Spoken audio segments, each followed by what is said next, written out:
Wassail, beautiful people. I'm doing a video on actioning change because it's a question that comes up, and I think it's time to sort of distill some delusions about myself and my life and my journey, my pilgrimage. I've had a very fitful sleep, lots of dreams, and I can only recall one. I could remember the second one when I woke from it, but this morning I can't. I've tried to re-find it, and there's just lots going on. I'm going to clear the air.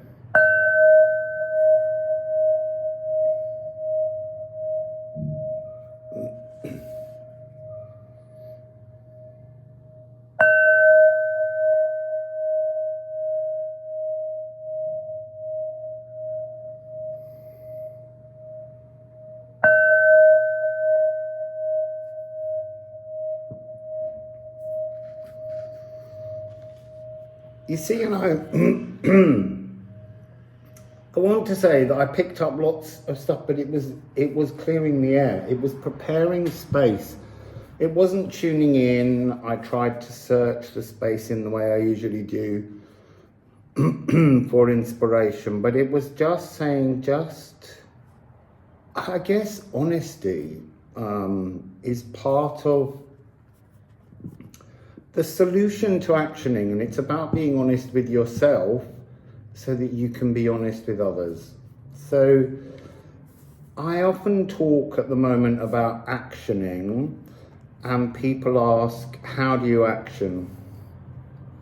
It's the same as when we tune into the music of the spheres, I tune in, deliver messages. There's no one solution because everyone's life is completely different and led through their own perspective of eyes and thoughts and feelings, passions, and the physical world in which they exist. So we're all on separate journeys, and we all have to have our own epiphanies. And my pilgrimage out of the UK has been nearly 2.5 years. But during that time, what I would say about actioning is I have been actioning change in my life through heartache. I wasn't going to say the card at all, but there it is on the bottom. It's been a heartache.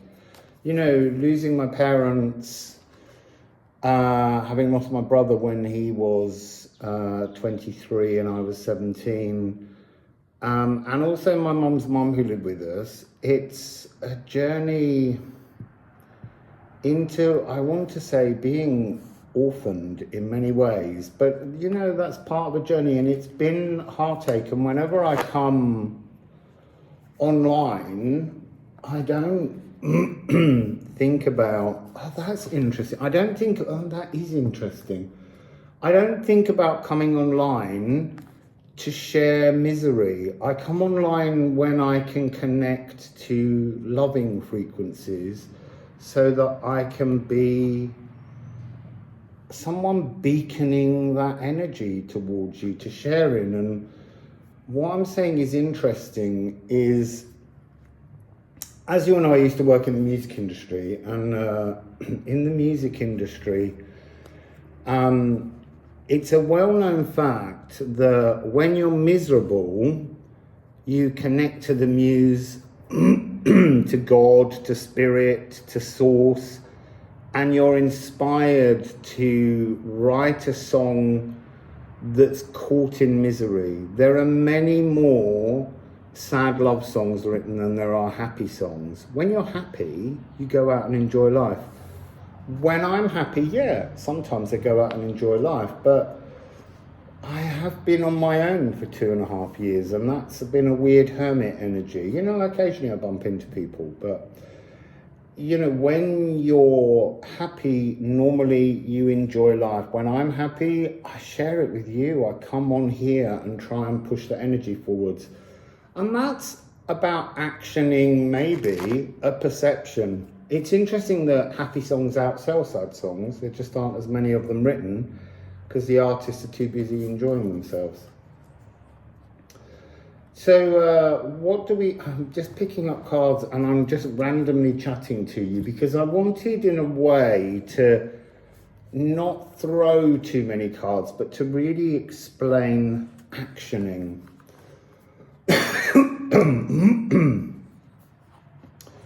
I'm in a grog this morning, and that's the interesting thing. I am online now, not in my best energy, and I think it's important to share that with you because I do think there's a perception that I'm just on an endless jolly, and that just isn't true. There's so much that I face all the time, deal with emotionally, transform emotionally, but that's all part of actioning change, so that I unanchor the past. When things come up and rise up, you look at that energy of something caught in a dark nostalgia. And I want to say in that actually, even when you look back nostalgically and think what happy times they are, it's still a dark energy because it's a finished energy. It's an ended energy that you're still anchoring to. And that's been important. So when I had my cleaning company stolen from underneath me and I lost all of my work and my house, I took that moment with an angry wavy fist at source and spirit. And we all do that when we have moments when we think we've been working so hard at something, and often it's not. We've just been riding that energy of the clouds of disillusionment or illusion, the untruths in terms of our true soul purpose. And so I had to sell my house, and I gave away everything I'd ever owned. It was very much like being dead, but still being alive, and going through as the executor of your own will and opening boxes and seeing all this sentimental stuff coming out. And I was saying yesterday evening to Kathy that I don't have anything that belonged to anyone in my family. I don't have any sentimental objects because I learned to let go of sentimentality as a kind of nostalgia anchor that held me trapped in grief in many ways for my own existence. I even gave away the piano I'd had for 40 years that I learned to be a musician on. And I gave it to some children up the road. And whether they play it and enjoy it and become musicians or not, that's their journey, not mine. My journey was to release myself from the trappings of physical objects so that I could then explore by taking away all my pentacles. And I had no money either, obviously. I could embark on a journey into my own soul, and that's this actioning. So it began with me spending over a year writing a TV script, a tragic comedy about people dying in a hospice. And this was before my parents had died. I just worked so hard. I think I did. There was an episode where a main character, an old love returns, and he was a guy who jilted her at the altar. And getting through that story, bringing up the true emotional expression of that story, actually made me realize that the relationship I was in was as full of bullshit as the one I was writing on paper. And so I left my ex, who I love with all my heart, but that loving with all my heart was also a delusional comfort blanket because it wasn't a reciprocal truth. I don't want to say that he didn't love me. He did in some ways, but whatever. I left. I finished the scripts, all 6 of them, an hour long each. And then I started to tout them around, and I couldn't even get anyone to read it. And when you've gone through and you've actioned daily, hours, every day, I woke up and I wrote for hours on end. And then to reach the end of it and to not have any form of recognition is another shaking of the fist at spirit, the world, the cosmos, and just asking why have you forsaken me? I guess that's what we do. And it's much later that but it is you as well. We all need to do this, to look at the things where we've actioned so much effort and achieved nothing. What did I learn from that as I came out of the heavy darkness? And there was so much fury in that. What did I learn? I learned that I could do it. I could see a project through from start to finish. They never got made. That doesn't matter. That could happen at some point in the future, but that doesn't matter. What it taught me was that if I continue to action something from the beginning to the end, I can complete it. And so when I couldn't get hold of that tarot deck by Yoshitori in Portugal after my parents had died, and I wanted a new deck, and monetary greed from customs and border patrol controls stopped me getting it. But what did that energy turn into? The creation of my rune deck that I've been working on with everybody. It started off as an idea, I need a deck, and then that idea, as it actions, as I continue to action it, it unfolded into something that was so much more collective. And yeah, at first, as the excitement of the collective flooded in joyfully, it overwhelmed me. I had to learn to sort of step back and be slower and keep actioning, but I have kept actioning that journey, and it's still not finished. But the point is that by doing my scripts before, I learned that I can get something through to the end. And what's interesting is the more you action a transformation, and I need to put this actioning somehow in terms of creating a better future in the now. That's the key, but with no energy from the past, no swelgeness. Because the swelgeness holds you back. Nostalgia holds you back. Sentimentality holds you back. I mean, look, I said earlier, I have no objects that belong to any member of my family. Everything I have is just things that I've accumulated around me. And I don't accumulate as much now because I learned to get rid of a whole lifetime of possessions that you just cling to. And my memory is far more important than a sentimental cup that a grandmother drank out of, to me. And I'm not saying that that's a solution for everyone here. I'm just saying that's how I actioned a way forwards. And look, my journey's not over, but I feel like it's drawing to a new lap. I don't know how to say it. It's not like all these things will ever go away because they're always in your memory. But by actioning something daily, you begin to change your patterns on how you think, because you're setting up newer, more positive habits. So I am gonna throw some cards to see if they can inspire some messages here, because I want you all to be able to go on a journey,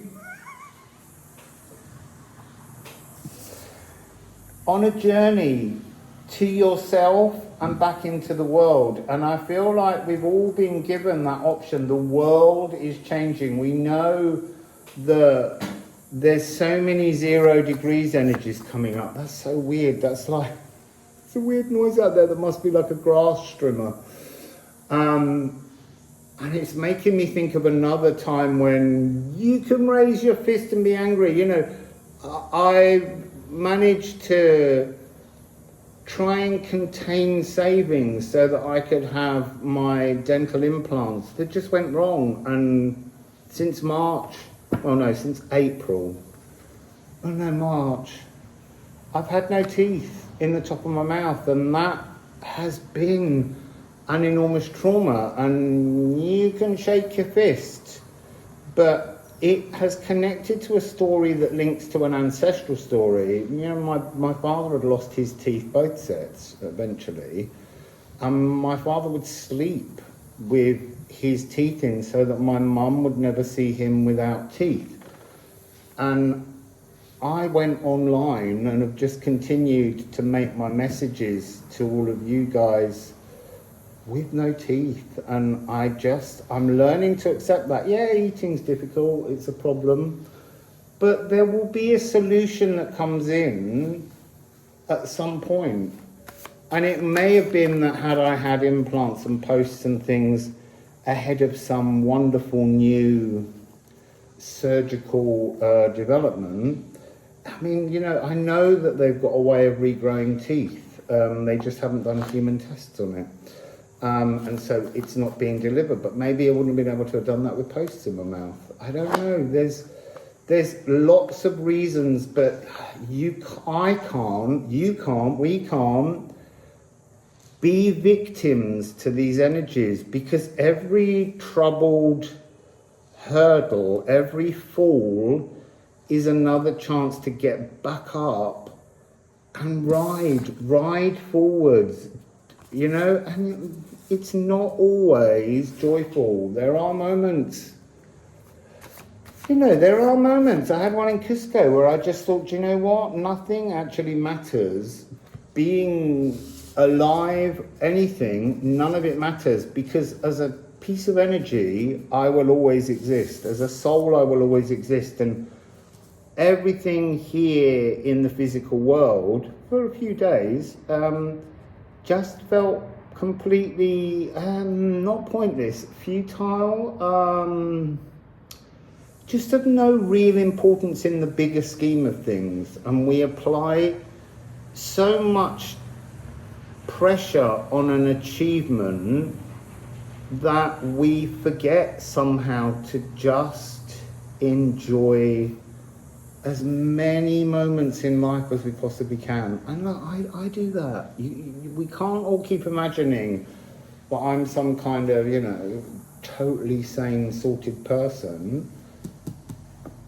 But we all have to go through things for growth. That's the point. So the next card I'm getting is ask, esk, ash. We don't know how you say them.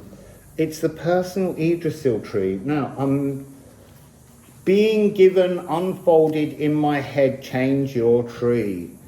You know, you don't have to keep that dusty old tree. And that came out in a message the other day about Christmas trees and St. Nicholas and the fir tree.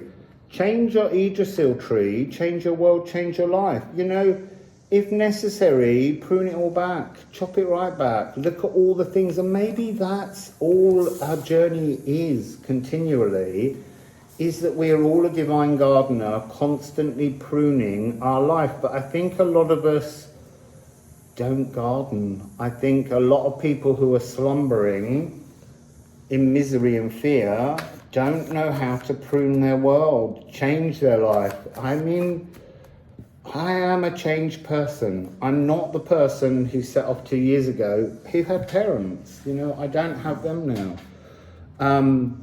And yeah, that is full of grief and sadness, but I could have shaken my fist at that point and said, why are you doing this again to me? But, you know, they have their own journey, their own divine moment. And I'm always sure, because they died within 2.5 months of each other, that it was part of their journey to go to spirit close together. And I always felt my mother came and got him because he wouldn't let go. And she's like, no, come on. I don't want you down there anymore. I want you here with me. Because in the last year of their life, because of COVID, my mother was in a dementia home. My father had broken his hip and was living on the first floor in a flat and couldn't go out, so he was flat bound. they had their 60th wedding anniversary and they weren't allowed to see each other. And I can sit here and say that grieves me, and it did, it really did, but they're dead now and that energy has transformed for them, but it has to transform within me as well. I don't want to go out there blaming the world and politicians. I mean, I read an article this morning about a small boy that died of black mould that was growing in his flat. My father had black mould in his flat for about 10 years, and I kept going on to the housing association that this is not good and he has a lung disorder. And what I read in that thing was exactly what the housing association said to me, which is just wash it down and paint over it. It's still mouldy, it's black mould, it's not good for you. But do I take that energy and allow it to hold me in some kind of destructive grief, or do I just let go? Because blaming people doesn't do anything. You know, you just have to find a way to transform that energy. And I can't explain how we do that. Because sometimes I think when I achieve an emotional transformation, I sometimes think, wow, that's a little bit cold. And then I analyze it again and see what I'm learning from cutting it off by going into a kind of emotionless calm. You begin to see a different truth hidden inside it. And that's what we have to do with life. We have to transform trauma into a springboard for growth. So actioning, what do you want to say about actioning?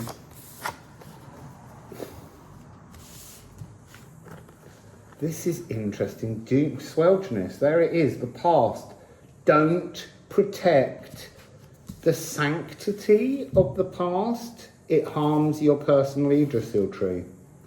It harms your journey. It stops your journey. It blocks. It creates a bubble. It's weird because the Egel card flipped over but didn't fall out, and I was like, protection, don't get that. But when it comes in, do not, look at the numbers as well. 5115. Do not protect the sanctity of your past. It's gone. And in the Libra reading, thank you all Libras for commenting on that one. It's about a different speed. If this is protected by sanctity, you're slowing down the speed. You're hooking your anchor so much more deeply and strongly into the world, into the past, that you can't shift your future now because it's covered in briars, it's thorny. Because you're not allowing the speed, it's like not allowing the stardust to swing through the portal of the future. Interesting. So what else would you like to say? What else would you like to say? Shadows. Look, we all have shadow traumas in the past. And by protecting the past, you're blocking the nutrients in the shadows from rising up to transform your personal growth. The journey into the future now. I'm going to write that down. I won't remember it because it just flows by. So it's change, action change, to create your future now. That'll do as a reminder.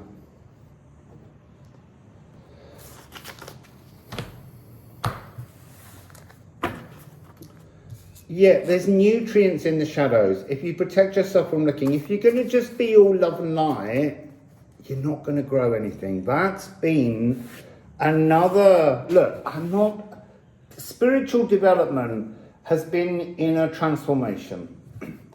But it began because things move through curved cycles. It began to grow while still in greedy old earth epoch, steroid earth energy, and we're now in air. You know, whether you want to call it the age of Aquarius or not doesn't really matter, but we're in the next 200 years of great conjunctions. Generations will be born in air epoch with different feelings to the last 200 years. And we've got to review that. But that growing, burgeoning spiritual path was still being dictated to by Earth. And so there's so much of the energy, of the magic, of the future now that has to be transformed. And a lot of it has been to hide from shadows, to feel ashamed of things that we've done in our life. I'm not ashamed of anything I've done. Everything I've done has been, I sometimes just think, because it was always destined. Yeah, I might take ages to make a decision on something, but it feels like that decision was always there. That decision's speed or slowness is linked to where you've anchored your swelginess in the past. And I believe that we're all, it's so interesting, 5, 5, 1, 1, 5, 1, 0. There's a 2, 6 in between, but that's a 10. We're all spiritual beings, and we're actually here, I think, to shift our anchor. This is an unanchoring point in time. This is a transformative, shifted time that we need to action. And I've always said I came here to anchor something. I came here, I think, maybe firstly to unanchor. I think we all come to unanchor. We're all caught in a spiritual world of, you know, past lives. And I've always come into this world knowing, I always say, this is the furthest back in time I've ever been. And this is my first visit to Earth, I sense, in my own psyche. But what that allows me to do is to not be anchored into Earth's history. If I want to allow that cardinal air transformation to the world and to me, then I mustn't anchor into the past. And it's a great mechanism to just understand that the past is past. You need to action your now. It's that thing. If you want to make a tapestry like the norms of your life, you can imagine creatively what that tapestry will look like in the future. But you can't see it until it's been finished and it's in the now. All you can ever do is stitch each stitch in the now, but you have to continually action that embroidery if you want to move the entirety of that embroidery into the past. Like when I actioned making the scripts, I had to daily write and write and write, and that changes my patterns. I start new habits, and then when it's finished, for the moment, it might go through, you know, it could be made one day as a TV show, and it could then have to be transformed again. But the point is at the point that I'd finished all 6 scripts, I had actioned a future now into the now, anchored it into the now, and allowed myself to see it now as a past energy. Like having positive past energies. Whereas at first when I finished, I was just annoyed because I'd poured my whole life, I'd destroyed my love for somebody, or woken up to the fact that it wasn't as great as I thought it was, in order to achieve something, and spirit didn't assist me. But, you know, that's a temporary fist waving. Eventually you see the truth of something. So let's have a couple more of these rune cards. And the runes are being actioned now. They're at the printers. And there's so many more things that have to be considered for the project. We have to have a day when we soft launch them, and we have to work out how we demonstrate, show you, introduce you to the cards. And then we have to set up websites for pre-orders. There's still so much, but I'm not going to stop actioning this until we can complete it. So the next card is you. There's something about this. You need to feed more shadows to your personal Yggdrasil tree to inspire your growth, to make a transformation to you, me, you, yo. It's a mirrored energy. It's like it's a little bit Gemini. It's like we separate ourselves into dark and light, and we focus on the light because society and many belief systems tell us to focus only on the light, and that the darkness is a sin that's a separate evil. It's not. It's part of the experience of being alive. Humanity does evil things, but that's what we're here to unanchor. We're here to bring an energy of love into the world of everyone, to bring fairness back into the world. And that you have to action in your own way. And look, it's not that when I started that deck, I knew where it was going and what it would be. I just did stitch after stitch. And it transforms. As you apply more and more actioning to getting some kind of results in your life, then spirit begins to help you. And yeah, look, when I did the script, spirit was helping me, but spirit was doing it in a series of big tower moments to purge me. Stage. To purge. To pass through the eye of an eagle. To, to let go of things. To focus on the energy of personal growth. Because when you can grow personally, you can then come back to the world and share your growth process. And look, don't get me wrong, I don't live constantly in love. I still have natural fears, as we all do. I've spent so many hours, so much time trying to bring this deck towards me that at times I haven't made videos. And that's a risk because it's you contributing to me that has made this journey possible.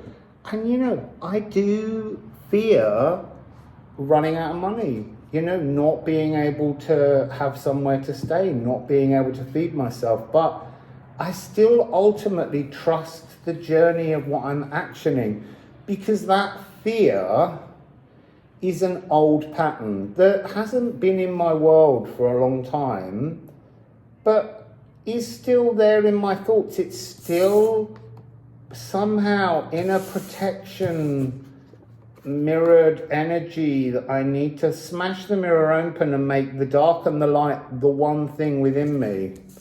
When people talk about black humor, it's no different. It's that energy of just being caught in a truth that we are both, if you want to call it angel and devil, we are both sides of this frequency of being purged. So what else? Because this is going to run out at 40 minutes, so that's too many cards.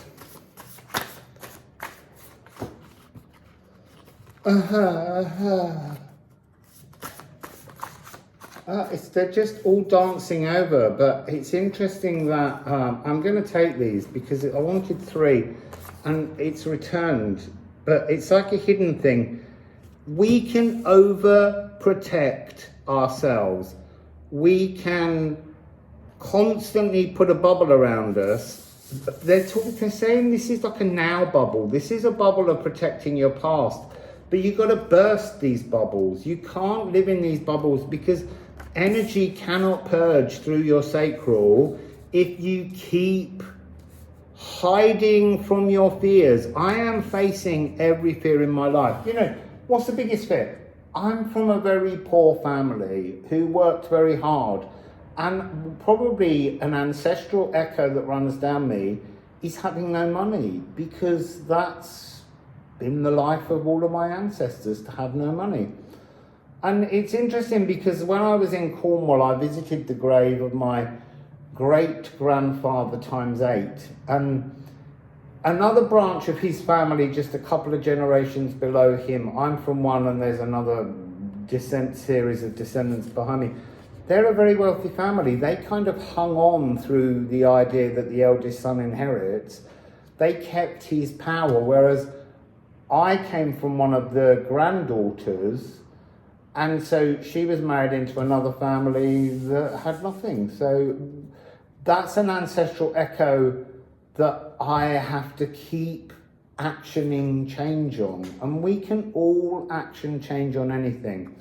I've got Weakened, Watcher, Animal Guide, just talking about how my connection with creatures has been enormous during my spiritual journey. 6th dimensional area is where animal guides reside. For me, it doesn't have to be for you, but that's my way of thinking.